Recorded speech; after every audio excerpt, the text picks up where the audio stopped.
alta, respiratoria aguda alta. Faringoamigdalitis y rinofaringitis. Y las complicadas,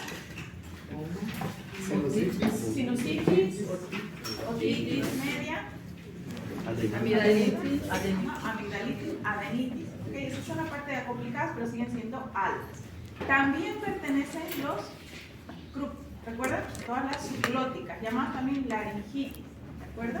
Que se caracterizan por el estridor, esa es su clínica, el estridor. Y habían 5 patologías, ¿cuáles eran? Viral, bacteriana, cuerpo extraño, laringomalacia genéticamente, ¿qué más? Espasmódico, ¿no? Uno espontáneo, ¿de acuerdo? Y las epiglotitis que ya no se ven, pero eran parte del grupo, entre esas 6. Vamos a las bajas, ¿cuáles eran las bajas? 2 solamente, fácil de recordar. Si afecta el bronquio, bronquiolitis, si afecta el parénquima, la neumonía. Agente etiológico de la bronquiolitis, virus sincitial respiratorio, ¿de acuerdo? Fácil de recordar. Neumonía, de acuerdo a la edad, y generalmente son bacterianas. ¿No sé? Ok, si es recién nacido, generalmente el agalactiae, listeria monocitógena.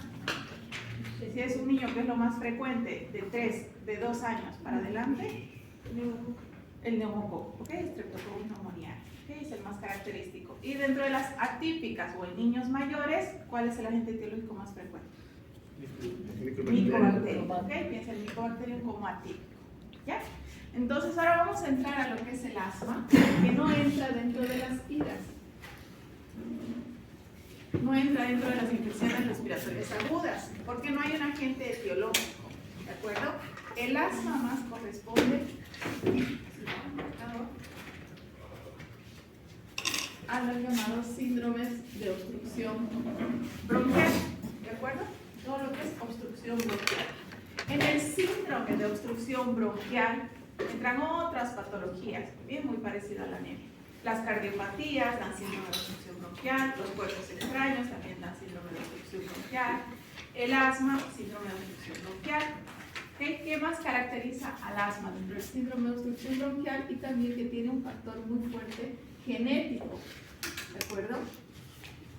Por la hiperreactividad bronquial, es decir, el cuerpo del asmático crea reacciones o anticuerpos en contra de lo que él entiende como extraño, como antigénico, ¿de acuerdo? Y cada vez que se expone ese alergeno, vamos a escribir aquí, como alergeno, en el asmático él tiene una reacción que no la tiene la otra persona, ¿de acuerdo? Puede ser un factor genético. Muy bien, la persona asmática reacciona, por ejemplo, al clima frío, y no todo el mundo lo hace, ¿no es así? Entonces, genéticamente. Por eso es muy importante buscar en estos pacientes el antecedente familiar. Generalmente hay un antecedente familiar. Un tío con alergia, una madre alérgica, ¿entienden? Vamos a hacer bastante interrogatorio para poder definir el asma. La historia clínica de esta parte es muy importante. Tiene el factor genético. Y mi paciente es el llamado paciente atópico. A ese le decimos paciente atópico. ¿Por qué atópico? Presenta obviamente el asma y presenta también, puede ser, dermatitis. Esta es otra forma de alergia, ¿no es así? Dermatitis atópica. ¿Qué más puede presentar? Las alergias alimentarias. Otra forma de alergia vienen las rinitis, ¿ok? Que no hay un agente etiológico. ¿Han debido tener alguna vez un compañero o un niño? Cambia el clima y empieza a drenar por la nariz un montón, ¿de acuerdo? Luego viene el sol, otra vez empieza a drenar. Son rinitis alérgicas, ¿ok? Vamos a llamar en la película, alergia. Ese es un paciente atópico, ¿ok? Que tiene varias clínicas de alergia. Muy bien. Entonces, el asma entra en ese paciente atópico. La fisiopatología del asma se resume en 3 cosas.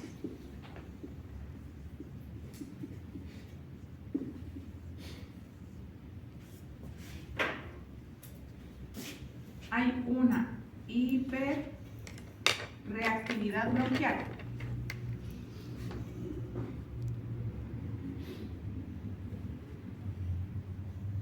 les dije al principio, cualquiera que sea el alergeno, su reacción del bronquio es cerrarse, ¿de acuerdo? Solo el asma lo hace, se cierra, a eso se refiere.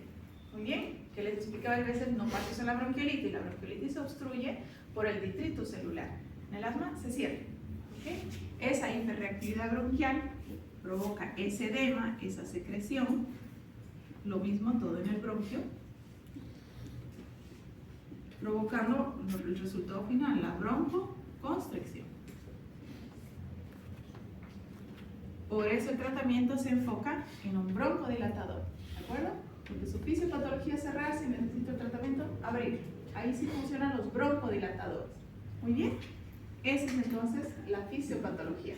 Hay una hiperreactividad bronquial que lleva al edema, que lleva finalmente a la broncoconstricción. ¿Estamos?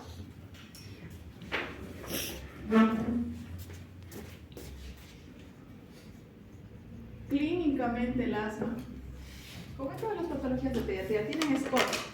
Score, siempre que vean la palabra score, son puntajes clínicos que le dan. ¿Okay? Todo tiene un score, puntaje. Lo hemos estado viendo desde la diarrea, desde la neumonía, ahora en el asma. Son puntajes que nos ayudan a ver en la gravedad, más que diagnosticar la gravedad del cuadro. Porque el paciente asmático, véanlo como un paciente crónico. Tiene asma y va a tener asma toda la vida. ¿Okay? Va a vivir con eso. ¿Qué es lo que nosotros vemos en el hospital? Vamos a ver las crisis, ¿okay? Las emergencias asmáticas que debemos tratar porque entra en crisis asmática. No se compensa con su tratamiento, tenemos que usar otro. De eso se trata, crisis asmática. Luego se va a la casa con tratamiento y sigue su vida normal. Dentro de su vida normal hay que tratar de encontrar el alergeno que lo reactiva. Muy bien. Por eso generalmente estos niños, el ejercicio físico es que los exacerba. ¿Okay? El llanto los exacerba. El desvelo, digamos, no durmió bien, los exacerba. Son cosas que les hacen entrar en crisis asmática. Pero el paciente vive con asma. No es que nosotros vamos a curarlo del asma. A veces el asma ya en la edad adulta podría resolver. ¿De acuerdo? Se dice que ya a cierta edad no presenta este cuadro atópico el paciente y ya no pudiera tener asma. Muy bien. Sin embargo, no está muy comprobado eso porque a veces vuelve a entrar en crisis. ¿Ya? Entonces, un paciente atópico tiene una fisiopatología de broncoconstricción al final y por lo tanto nuestro score nos va a definir la gravedad, no el diagnóstico, sino la gravedad del cuadro. El score entonces tiene el Birman hipismo que le gusta echar a los peruanos y el pulmonar score. Ya son solo nombres. Al final los dos son lo mismo.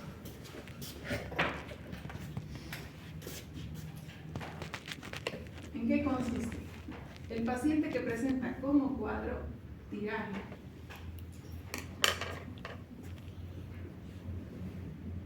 Ya conocemos el tiranio, ¿es así? El uso de músculos accesorios en la necesidad de respiración y que entre ahí. El tiranio. A la auscultación, ¿qué vamos a auscultar? Sibilancias. Ahí no hay donde perderse. Si hay broncoconstricción, sibilancias. ¿De acuerdo?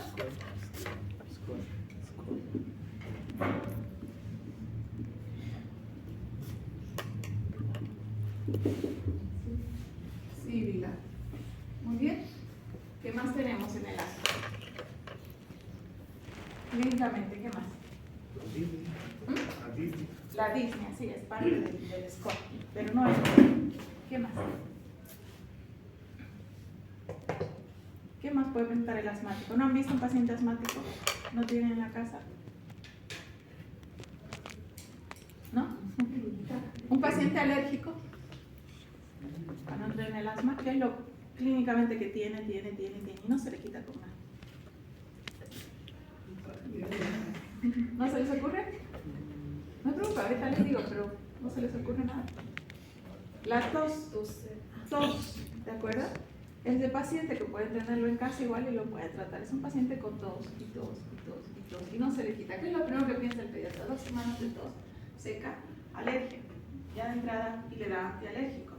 Porque es lo más frecuente.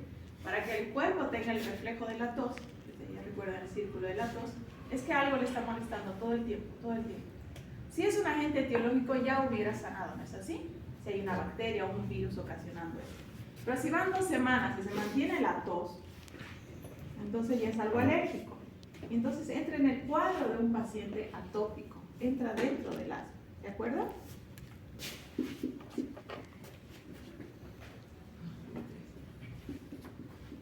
Aquí le agrega birmangiprismo, la cianosis.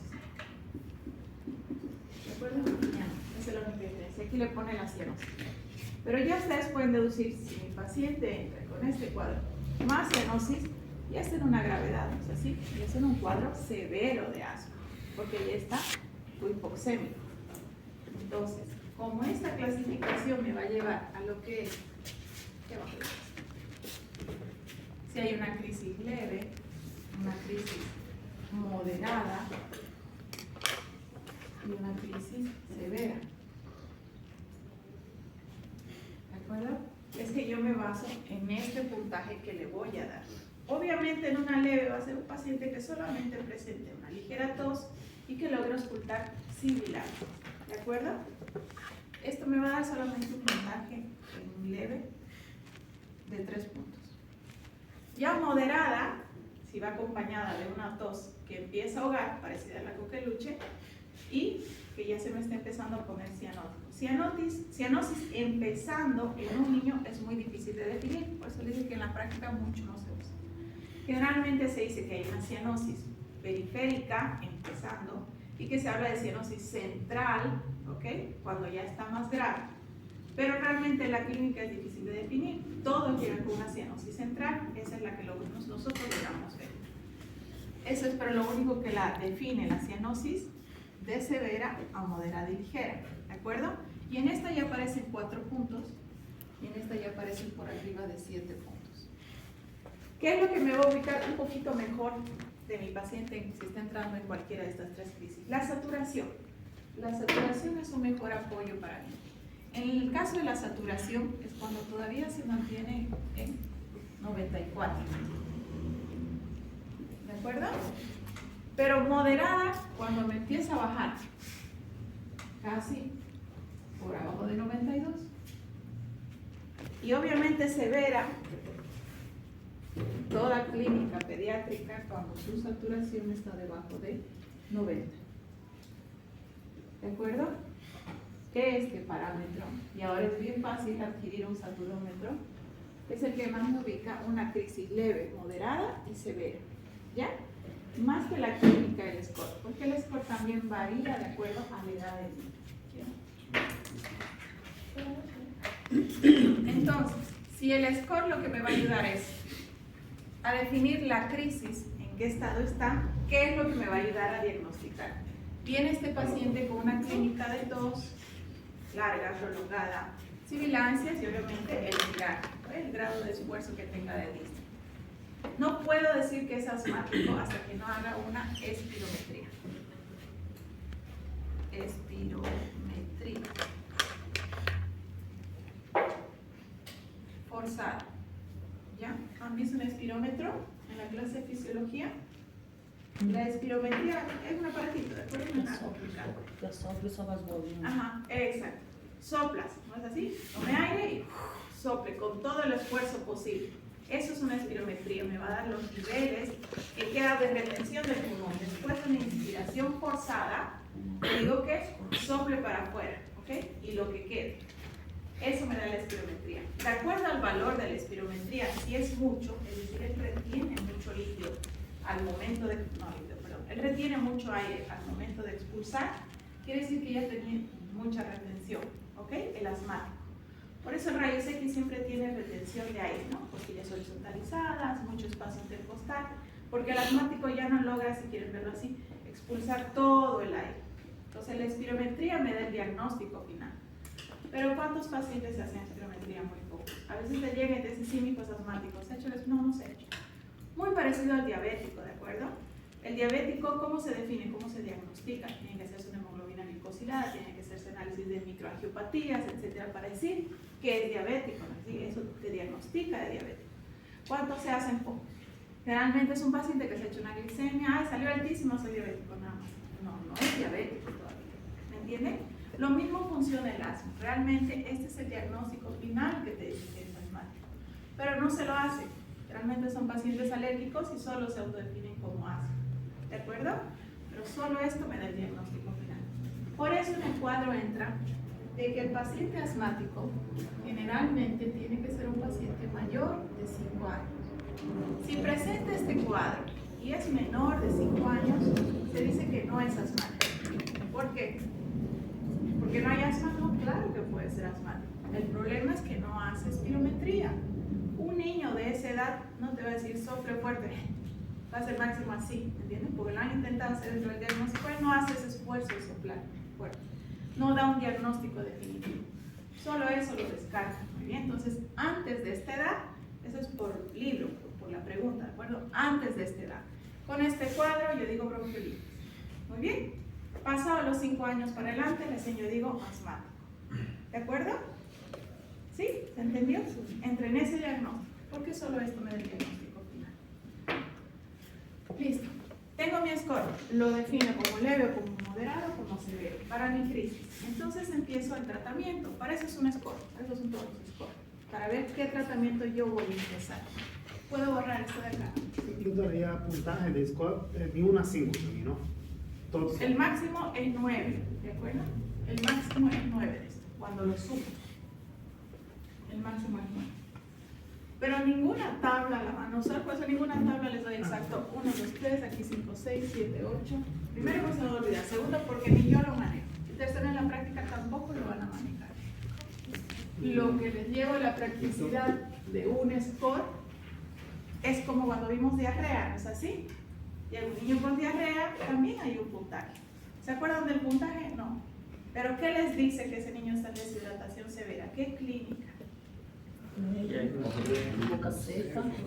¿Y cuál es el mayor? El pliegue. El pliegue, ¿no? Esa es la parte. En este caso, ¿qué les dice que su paciente sí tiene una gran dificultad respiratoria? Tendrá una gravedad. Tos prolongada o ovulación. La saturación tan baja y un cuadro de cianosis. ¿De acuerdo? Esos son los que yo quiero que traten clínicamente. Antes de estarle sacando puntos, pues vamos.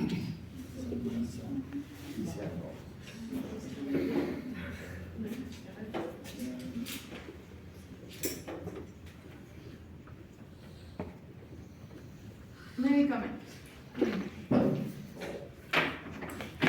¿Qué medicamentos voy a usar?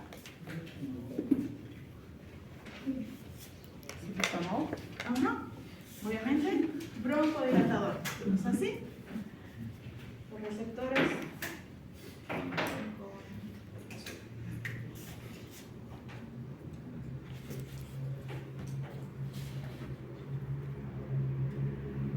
Beta-2 adrenérgicos. ¿Ya?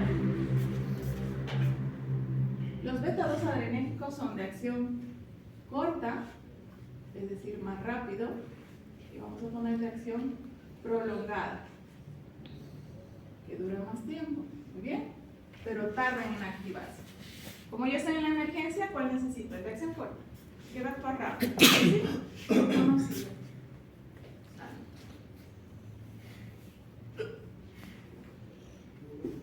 Bien, el otro, como siempre usamos salbutamol. Terbutalina.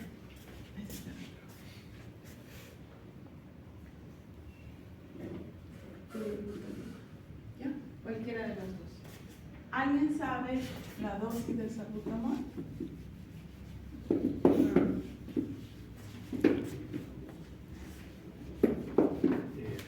Un miligramo, ¿no? Un miligramo. Muchillo. 0,15.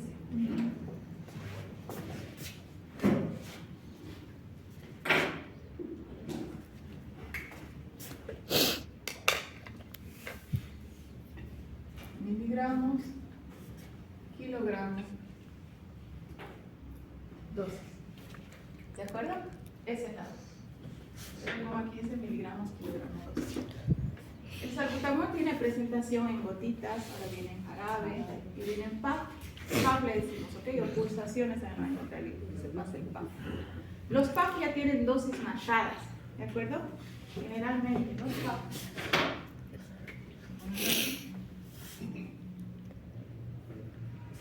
Y lo escriben así en la indicación PUF. Está mal escrito, rápido, deberían decirse pulsaciones, pero como se pasa el...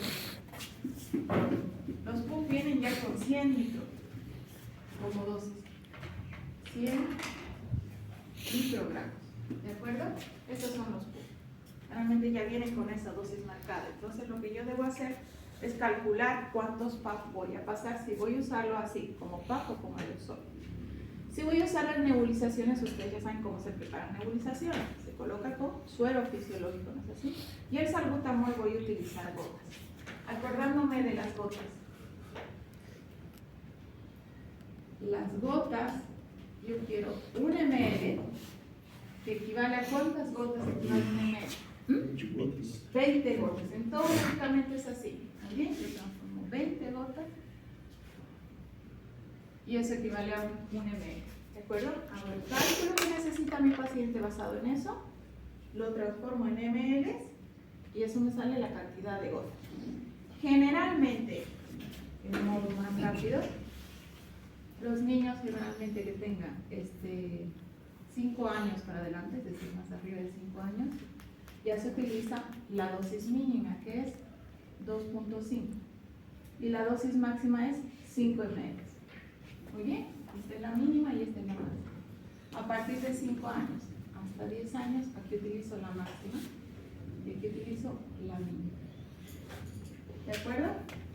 Entonces 5 ml, imagínense cuántas gotas serían. Sí, 50 gotas. 50, lo transforman, ¿no es así? Es lo máximo, es el tope que puedo usar. Entonces empiecen por el mínimo, 2.5. Esa es mi dosis mínima que yo puedo usar. ¿De acuerdo? 2.5 ml. Basándome en la edad. Si voy a usar nebulizaciones, para eso son las gotas, lo voy a mezclar, ¿no es así? Con el fisiológico. Lo utilizo en gotas. ¿De acuerdo? ¿Y la dosis máxima cuál sería? 5 ml. 5 ml. ¿Y la dosis mínima? Y mínimo 5. 2.5. ¿De acuerdo? No pueden pasarse de 5. Generalmente pacientes ya de 10 años para adelante puede utilizarse el tope máximo. ¿Ya? Vamos a ver si de acción prolongada. Salmeterol.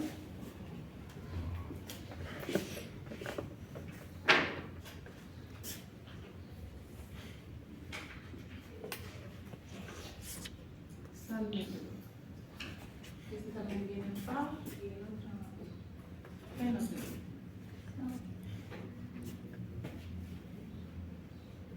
Fenoterol. Son lo mismo, ¿ok? Broncodilatadores de acción prolongada. Muy bien, esto es lo que voy a usar. ¿Qué más voy a usar? ¿Qué más se puede usar en asma? De los medicamentos que han escuchado.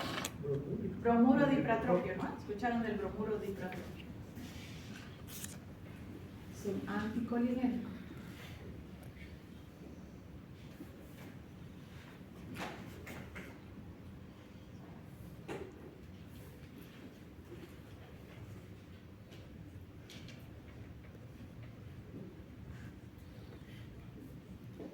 ¿Okay? Este bromuro de dipratropio viene en PAP también, con lo mismo, 100 microgramos algunos, pero no lo utilizamos, más lo utilizamos junto con el salbutamol para la nebulización, ¿de acuerdo?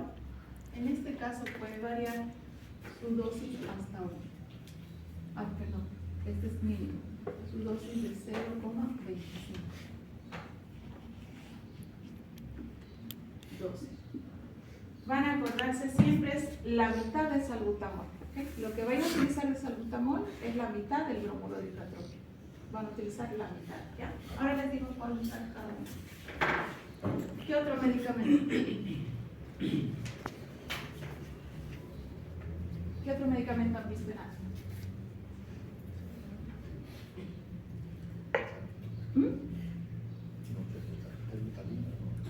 Sí, todos los adrenérgicos, anticolinérgicos. ¿Qué más han visto? ¿No se les ocurre ninguno? Ok, corticoide.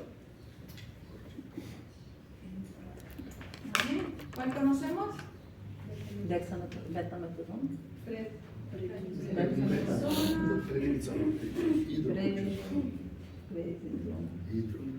Hidrocortisona. Okay. Y ese PAP que se usa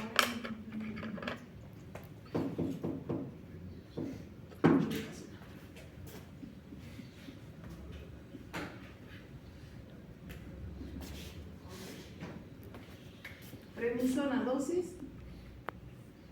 ¿Vale?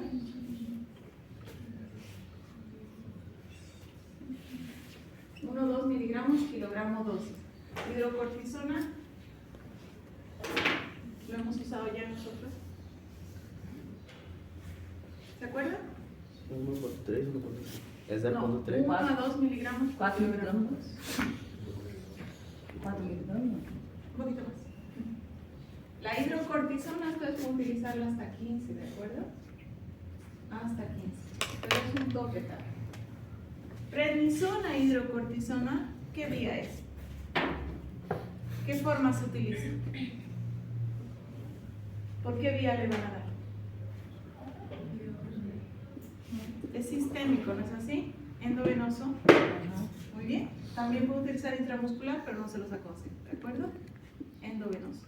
En cambio, la fluticasona, que también es un corticoide, solamente viene en aerosol, ¿ok? Solamente viene en los PAP.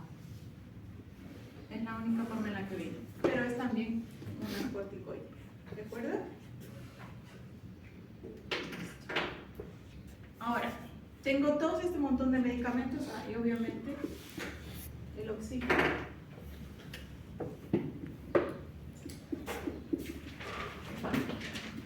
Tengo todos estos medicamentos para mi paciente asmático. ¿Para qué he anotado todos? Tengo que tratarlo en la emergencia y después lo voy a mandar a casa con un tratamiento de mantenimiento. ¿De acuerdo? Entonces, en el tratamiento de mantenimiento, perdón, es con rojo, yo ya no necesito estos de acción rápida, ¿ok? Puedo utilizar los de acción prolongada, ¿ya? En el mantenimiento. Ya no escriben ninguno. Estos me sirven para mandarlo a la casa. Muy bien, estos son del hospital, ¿ya? ¿Con qué más lo puedo mandar a la casa? Lo voy a mandar con un corticoide también. ¿Cuál? Aerosol, porque no lo voy a mandar con una vena, ¿no es así? No lo van a estar pinchando en la casa, lo mando con el corticoide. Entonces, estos dos medicamentos son de mantenimiento, ¿ya? Los otros son de hospital, los otros sí los voy a tratar en emergencia, es decir, los broncodilatadores de acción corta, porque necesito que actúen rápido, los corticoides también, que necesitan vía sistémica, porque voy a ponerle una vena, ¿ok? Prednisona e hidrocortisona. Prednisolona también es un corticoide, pero no se utiliza en niños, ¿de acuerdo? En el adulto sí.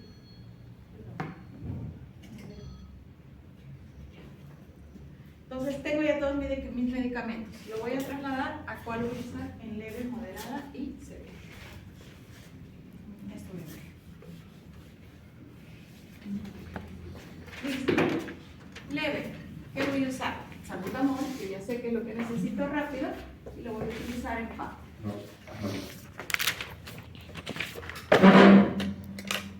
Hago un ciclo de 2 a 4 PAP en el niño, ¿de acuerdo? Ese es el ciclo que yo hago generalmente de salbutamol. Como es leve, no lo voy a someter mucho a lo que es la nebulización. Generalmente lloran, ¿ok? Utilizo los PAP rápidamente, que son de fácil acceso. Si aún así no tengo los PAP y quiero nebulizar, si puedo nebulizar, hago solo 2 nebulizaciones. ¿Listo? Todos son con salbutamol. ¿Ya? Ese es en la leve. Voy a utilizarlo en PAP 4, 2 o 4. O voy a nebulizarlo, solo 2 nebulizaciones va a necesitar. ¿Cuánto duran las nebulizaciones? No más de 5 minutos. Es leve. ¿Listo? Con eso él tiene que resolver. Resuelve, se va para su casa. No resuelve, sigue complicado, sigue con giraje, sigue con tos. Quiere decir que me está yendo un cuadro de moderada. Muy bien. Entonces aquí ya cambio el medicamento. Si está en moderada, es decir, que los 2 o 4 PAP no han funcionado, vuelvo al salbutamol. Sigo insistiendo con el salbutamol, pero aumento la frecuencia de 6 a 8 PAP. ¿De acuerdo? ¿Cada cuánto?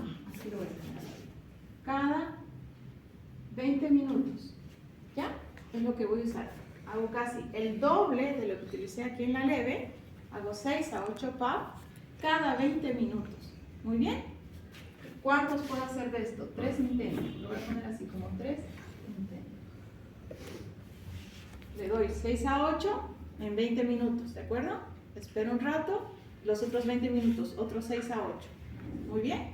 Vuelvo a valorar. ¿Cómo vuelvo a valorar? Recuerden, van auscultando al paciente. Las sibilancias tienen que ceder, ¿de acuerdo? No solo lo que ven de afuera, las sibilancias tienen que estar cediendo. Él todavía puede tener un poco de frecuencia respiratoria alta, pero si ya no ausculto sibilancias, detengo el tratamiento. Muy bien. Eso es lo que me ayuda a valorar. Van escuchando cómo está ese pulmón.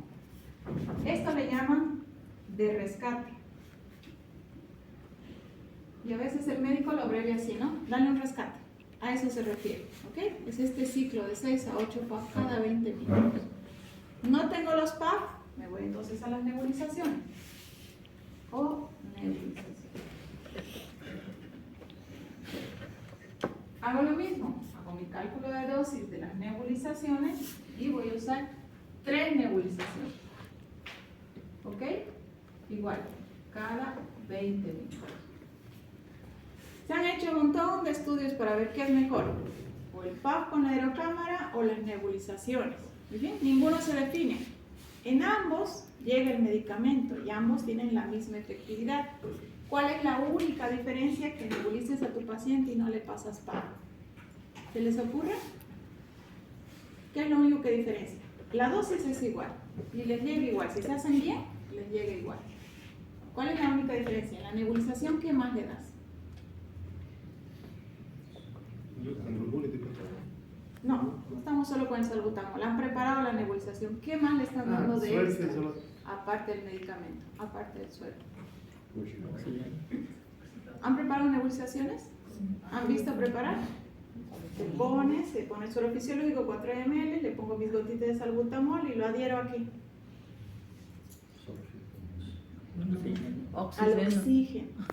Al oxígeno, ¿ok? Se dan los PAF de oxígeno, así se nebuliza. No me refiero al de la casa en que están los vapores ahí. El del hospital se adhiere al oxígeno. Entonces la nebulización le da oxígeno al paciente. Es la única diferencia. Ustedes, como si quieren ser pediatras, si van a ser pediatras, ustedes solo van a valorar qué es mejor. ¿De acuerdo? Yo prefiero nebulización. Veo que mejoran más porque además le estoy dando oxígeno. Su alivio es más rápido, a mi parecer, ¿de acuerdo? Pero en la literatura ambos tienen la misma efectividad. Ustedes han hecho el mismo estudio de efectividad. Esa es la única diferencia con la nebulización. Esa es la de rescate. Muy bien. Como ven aquí, aún no estoy utilizando corticoides en la moderada. Sigo utilizando solo mis broncodilatadores. ¿De acuerdo? Con esto tendría que mejorar y se va a su casa con un tratamiento de mantenimiento porque ya entró en moderada. Entonces yo tengo que darle un tratamiento broncodilatador de mantenimiento, le doy su PAF de salmeterol y le digo que también utilice la fluticasona, ¿ok? Más rápido es la fluticasona porque es más fácil de conseguir también. ¿Listo? Con eso se va. Si no mejora, me voy a la tercera. Ya está entrando en un cuadro severo. Entonces, ¿aquí qué hago? Ya he utilizado estos PAF, lo mismo, los 6 u 8. Y aquí sí le voy a agregar el bromuro de hidratropio.